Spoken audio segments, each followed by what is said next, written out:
We're going to stay here with overseas news. Turkey's point man in talks for the nation to join the European Union is on a charm offensive in Brussels today.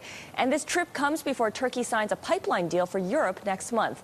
Chris Burns is in Brussels with more. And Chris, first off, can you connect the dots for us here between the talks and this pipeline?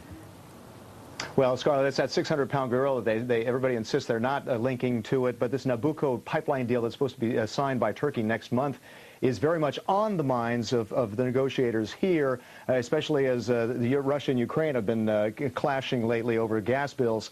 Russia providing some 40% of the European Union's gas. And this U.S.-educated Turkish EU negotiator, Egemen Bajic, says that there is no linkage, but listen to his diplomatese here.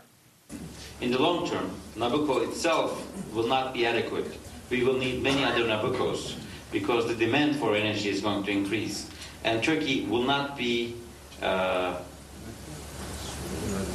part of the problem, but will always be a part of the solution on all these energy issues.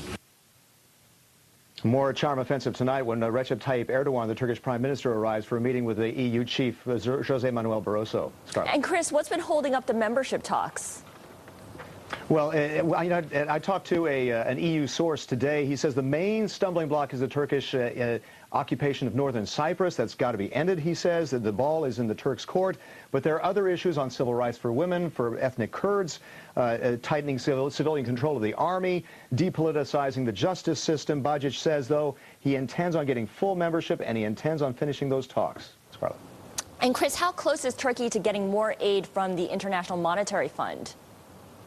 Well, that's what's actually been moving the stock market in Turkey today, is that he told us that they're approaching agreement, in his words, on another bridge loan from the IMF, the sticking point being belt-tightening measures.